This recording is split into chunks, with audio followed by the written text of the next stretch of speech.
ಒಂದು ತುಂಬಾ ಪವರ್ಫುಲ್ ಆಗಿರೋ ಒಂದು 5 ಟಿಪ್ಸ್ ಅನ್ನ ಶೇರ್ ಮಾಡ್ತೀನಿ. ನೀವು ಮಾಡ್ತಿರೋ ಕೆಲಸ ಕಾರ್ಯಗಳಲ್ಲಿ ನಿಮ್ಗೆ ನಿಜವಾಗ್ಲೂ ಆಸಕ್ತಿ ಇದೆಯೋ ಇಲ್ವೋ ಅನ್ನೋದನ್ನ ನೀವು ಮೊದಲಿಗೆ ತಿಳ್ಕೊಬೇಕಾಗತ್ತೆ.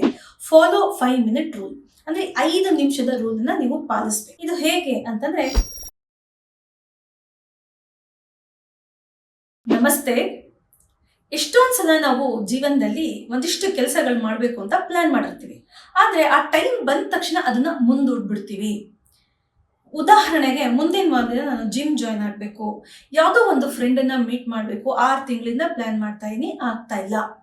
ಬೆಳಗ್ಗೆ ಬೇಗ ಇರಬೇಕು ಅಂತ ಪ್ಲಾನ್ ಮಾಡ್ತಾ ಇದೀನಿ, ಆಗ್ತಾನೆ ಇಲ್ಲ. ಆ ಟೈಮ್ ಬಂದ ತಕ್ಷಣ ಒಂದು ನೆಪ ತಗೊಂಡು ನಾನು ಅದನ್ನ ಮುಂದೂಡ್ಬಿಡ್ತೀನಿ.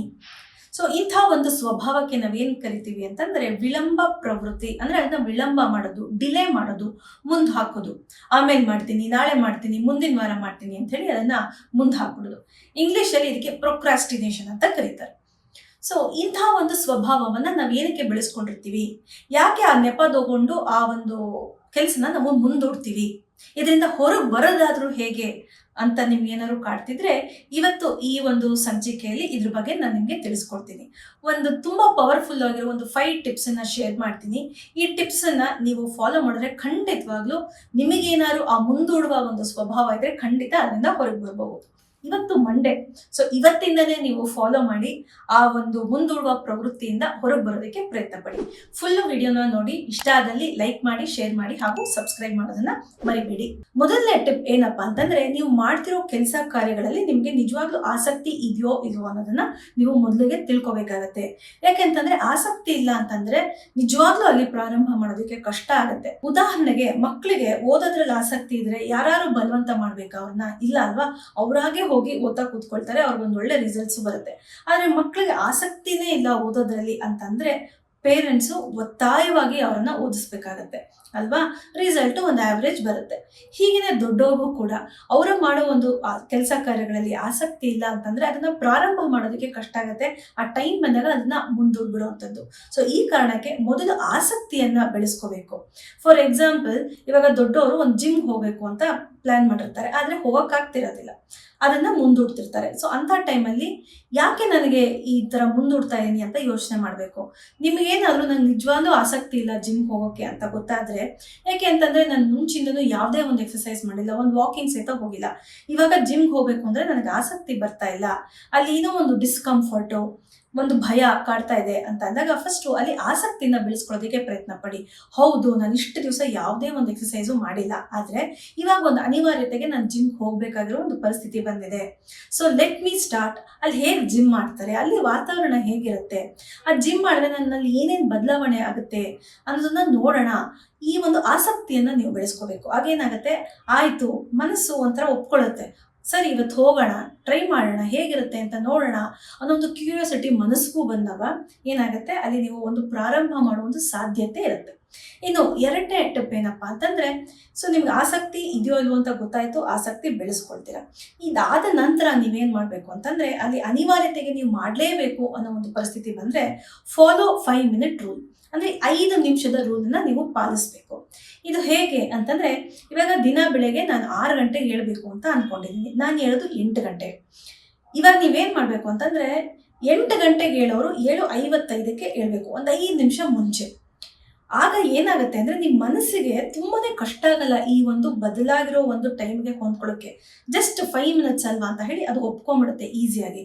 ನೀವು ಏನ್ ಮಾಡ್ಬೋದು, ಅದನ್ನ ಉಪಯೋಗಿಸ್ಕೋಬಹುದು. ಯಾಕಂದ್ರೆ ಈ ಮನಸ್ಸಿಗೆ ಯಾವುದು ಇಷ್ಟ ಇರಲ್ವೋ, ಯಾಕಂದ್ರೆ ಅದೊಂದು ಡಿಸ್ಕಂಫರ್ಟ್ ಇರುತ್ತೆ, ಯಾವಾಗ್ಲೂ ಸದಾ 8 ಗಂಟೆ ತನಕ ಮಲ್ಕೊಂಡು ಅಭ್ಯಾಸ ಆಗ್ಬಿಟ್ಟಿರುತ್ತಲ್ವಾ, ಇದೊಂದು ಪ್ಯಾಟರ್ನ್. ಅಭ್ಯಾಸದಿಂದ ಹೊರಗೆ ಬರ್ಬೇಕು ಅಂದ್ರೆ ಅದಕ್ಕೆ ಒಂದ್ ಸ್ವಲ್ಪ ಟೈಮ್ ಕೊಡ್ಬೇಕು. ಸೊ ಆ ಟೈಮ್ ಅನ್ನ ಒಂದ್ ಸ್ವಲ್ಪನೇ ಕೊಟ್ಕೊಂಡು ಹೋದಾಗ ಏನಾಗುತ್ತೆ, ಅದಕ್ಕೂ ಆ ಒಂದು ಹೊಸ ಪರಿಸ್ಥಿತಿಗೆ ಹೊಂದ್ಕೊಳ್ಳೋದಕ್ಕೆ ಸುಲಭ ಆಗುತ್ತೆ. ಸೊ ಒಂದು 5 ನಿಮಿಷ ಇವತ್ತು ನಾನು ಬೇಗ ಎದ್ಬಿಡ್ತೀನಿ ಅಂತ ನೀವು ಪ್ರಯತ್ನ ಪಡ್ಬೇಕು. ಹಾಗೇನೆ ಇವತ್ತು ಬುಕ್ ಓದ್ಬೇಕು, ತುಂಬಾ ದಿವಸದಿಂದ ಪ್ಲಾನ್ ಮಾಡ್ತೀನಿ, ಮನೇಲಿ ಒಂದು ಬುಕ್ ಬಿದ್ದಿದೆ, ಅದನ್ನು ಓದೇ ಇಲ್ಲ ಅಂತ ಅಂದ್ರೆ ಇವತ್ತು ಒಂದು 5 ನಿಮಿಷ ಒಂದೇ ಒಂದು ಪೇಜ್ ಓದ್ತೀನಿ ಅಂತ ಹೇಳಿ ಪ್ರಯತ್ನ ಪಡಿ. ಖಂಡಿತವಾಗ್ಲೂ 1 ಅಲ್ಲ 2 ಪೇಜ್ ಓದ್ ಮುಗಿಸ್ತೀರಾ. ಹೀಗೆ ಒಂದು 5 ನಿಮಿಷದ ರೂಲ್ ಅನ್ನ ನೀವು ಪಾಲಿಸಿ ಪ್ರಾರಂಭವನ್ನ ಮಾಡ್ಬೋದು. ಇನ್ನು ಮೂರನೇದು ಏನಪ್ಪಾ ಅಂತಂದ್ರೆ, ಎಲ್ಲಾ ಸರಿ ಹೋಗ್ಲಿ ಆಮೇಲೆ ನಾನು ಸ್ಟಾರ್ಟ್ ಮಾಡ್ತೀನಿ ಅಂತ ನೀವು ವೇಟ್ ಮಾಡಬೇಡಿ. ಅಂದರೆ ಈಗ ಪರ್ಫೆಕ್ಟ್ ಆಗಿರಬೇಕು, ಕರೆಕ್ಟಾಗೆಲ್ಲ ರೆಡಿ ಆಗಿರಬೇಕು, ಆಮೇಲೆ ನಾನು ಸ್ಟಾರ್ಟ್ ಮಾಡ್ತೀನಿ ಅನ್ನೋ ಒಂದು ಅಪ್ರೋಚ್. ಇದೇನಾಗುತ್ತೆ, ಎಲ್ಲ ಬಂದು ಸರಿಯಾಗಿ ಕೂತ್ಕೊಳ್ಳೋ ಅಷ್ಟೊತ್ತಿಗೆ ಅಲ್ಲಿ ವರ್ಷಾನುಗಟ್ಲೆ ಕಳೆದು ಹೋಗ್ಬೋದು ಅಲ್ವಾ. ಆ ಒಂದು ಸಮಯ ಏನಿರುತ್ತೆ ಅದು ನಿಮ್ಮ ಕೈ ಮೀರಿ ಹೋಗ್ಬೋದು. ಸೊ ಆ ಒಂದು ಕಾರಣಕ್ಕೆ ಇವತ್ತು ನನ್ನ ಹತ್ರ ಏನಿದೆ, ಸದ್ಯದ್ರಲ್ಲಿ ಏನಿದೆ ಅಷ್ಟರಲ್ಲೇ ನಾನು ಪ್ರಾರಂಭ ಮಾಡ್ತೀನಿ, ಮುಂದೆ ಪರಿಸ್ಥಿತಿ ಅನುಗುಣವಾಗಿ ನನ್ನಲ್ಲಿ ಸುಧಾರಿಸ್ಕೊಂಡು ಹೋಗ್ತೀನಿ ಅಂತ ಹೇಳಿ ನೀವು ಪ್ರಾರಂಭ ಮಾಡೋದನ್ನ ಕಲ್ತ್ಕೋಬೇಕು. ಸೊ ಪ್ರೋಗ್ರೆಸ್ ವರ್ಸಸ್ ಪರ್ಫೆಕ್ಷನ್ ಅಂದರೆ ಆ ಪ್ರೋಗ್ರೆಸ್ ಅನ್ನ ನೀವು ಆಯ್ಕೆ ಮಾಡ್ಕೊಳ್ಳಿ ಹೊರತು ಪರ್ಫೆಕ್ಷನ್ ಅನ್ನ ಅಲ್ಲ. ಇದು ಆದ ನಂತರ ಏನ್ ಮಾಡಬೇಕು ಅಂತಂದ್ರೆ ಅವಾಯ್ಡ್ ಡಿಸ್ಟ್ರಾಕ್ಷನ್ಸ್. ಸೊ ನೀವೇನೇ ಒಂದು ಕೆಲಸ ಮಾಡಬೇಕು ಅಂದ್ರೆ ಏನಾಗುತ್ತೆ, ಅಲ್ಲಿ ಡಿಸ್ಟ್ರಾಕ್ಷನ್ಸ್. ಈಗಿನ ಕಾಲದಲ್ಲಿ ಡಿಸ್ಟ್ರಾಕ್ಷನ್ ಏನು ಹೇಳಿ, ಫೋನ್ ಅಲ್ವಾ. ಸೊ ಫೋನ್ ಇರ್ಬೋದು, ಸೋಷಿಯಲ್ ಮೀಡಿಯಾ, ಟಿವಿ ಅಥವಾ ಏನೇ ಒಂದು ಡಿಸ್ಟ್ರಾಕ್ಷನ್ ಇದೆ ಅದನ್ನ ಫಸ್ಟ್ ನೀವು ರಿಮೂವ್ ಮಾಡಬೇಕು. ಮಕ್ಕಳಿಗೆ ಓದ ಕುತ್ಕೋಬೇಕು ಅಂತ ಅಂದರೆ ಅವ್ರಿಗೆ ಫಸ್ಟ್ ಡಿಸ್ಟ್ರಾಕ್ಷನ್ ಏನಿರುತ್ತೆ ಹೇಳಿ, ಟಿವಿ, ಮೊಬೈಲ್ ಅಲ್ವಾ. ಸೊ ಇದನ್ನ ಸ್ವಿಚ್ ಆಫ್ ಮಾಡಿ ಎತ್ತಿಟ್ಬಿಡ್ಬೇಕು, ಕಬೋರ್ಡಲ್ಲಿ ಲಾಕ್ ಮಾಡಿ ಇಟ್ಬಿಡ್ಬೇಕು. ದೊಡ್ಡವರು ಕೂಡ ಇದನ್ನೇ ಮಾಡಬೇಕು. ಏನೇ ಒಂದು ಕೆಲಸ ಮಾಡಬೇಕು ಅಂದ್ಕೊಂಡಿದ್ರೆ ಫಸ್ಟ್ ಆ ಡಿಸ್ಟ್ರಾಕ್ಷನ್ ಅನ್ನ ಎತ್ತಿಟ್ಬಿಡ್ಬೇಕು. ಆಗೇನಾಗುತ್ತೆ, ನಿಮ್ಮ ಫೋಕಸ್ಸು ನೀವು ಏನು ಮಾಡಬೇಕು ಅಂದ್ಕೊಂಡಿದ್ದೀರಾ ಅದ್ರ ಕಡೆ ಗಮನ ಹರಿಯುತ್ತೆ. ಇನ್ನು ಕೊನೆಯದಾಗಿ ಏನಪ್ಪಾ ಅಂತಂದ್ರೆ, ನೀವು ಏನೇ ಮಾಡಬೇಕು ಅಂದ್ಕೊಂಡಿದ್ರು ಅದನ್ನ ಚಿಕ್ಕದಾಗಿ ಫಸ್ಟ್ ಪರಿವರ್ತನೆ ಮಾಡ್ಕೊಳ್ಳಿ. ಅಂದ್ರೆ change the bigger tasks into smaller task. So ಇವಾಗ ಅವಾಗಲೇ ಕೊಟ್ಟಿರೋ ಉದಾಹರಣೆ ಏನಂದ್ರೆ, ಒಂದು ಬುಕ್ ಓದಬೇಕು. ಸೊ ಅದರಲ್ಲಿ ಒಂದು 300 ಪೇಜಸ್ ಇದೆ, 300 ಪೇಜಸ್ ಓದ್ಬೇಕಾ ನಾನು ಅಂತ ಅನ್ಸುತ್ತೆ. ಅಲ್ಲೊಂದು ಡಿಸ್ಕಂಫರ್ಟ್ ಆಗಲೇ ಬಂದ್ಬಿಟ್ಟು ನಿರಾಸಕ್ತಿ. ಬಟ್ ಆ ಬುಕ್ ಓದಲೇಬೇಕು ಅಂತ ನಿಮ್ಮ ಫ್ರೆಂಡು ನಿಮಗೆ ಒತ್ತಾಯವಾಗಿ ಕೊಟ್ಟಿದ್ದಾರೆ ಓದಿ ಅಂತ.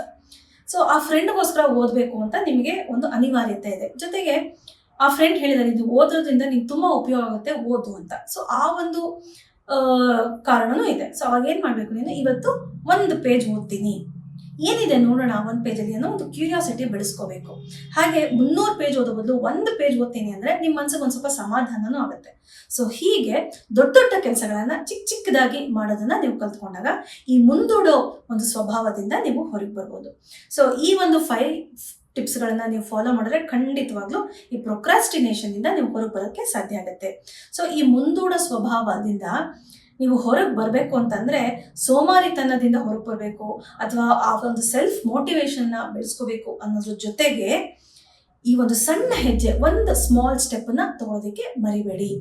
ಹಾಗಂತ ಹೇಳಿ ನೀವು ಒಂದೇ ಒಂದು ರಾತ್ರಿಲಿ ಫುಲ್ಲು ಬದಲಾವಣೆ ಆಗ್ಬಿಡೋದಿಲ್ಲ. ಆದರೆ ಈ ಸಣ್ಣ ಹೆಜ್ಜೆ ತಗೊಳ್ಳೋದ್ರಿಂದ ಏನಾಗುತ್ತೆ, ನಿಧಾನವಾಗಿ ಈ ಮುಂದೂಡೋ ಸ್ವಭಾವದಿಂದ ಹೊರಗೆ ಬರೋದಕ್ಕೆ ನಿಮಗೆ ಸಾಧ್ಯ ಆಗುತ್ತೆ. ಸೊ ಆ ಒಂದು ಸ್ಟೆಪ್ ಇದೆಯಲ್ಲ ಅದು ಮುಖ್ಯ. ಆ ಒಂದು ಸ್ಟೆಪ್ ರಿಯಲಿ ಮ್ಯಾಟರ್ಸ್ ಅಂತ ಹೇಳ್ತಾ ಇವತ್ತಿನ ಈ ಒಂದು ಸಂಚಿಕೆಯನ್ನು ಮುಗಿಸ್ತಾ ಇದ್ದೀನಿ. Thank you.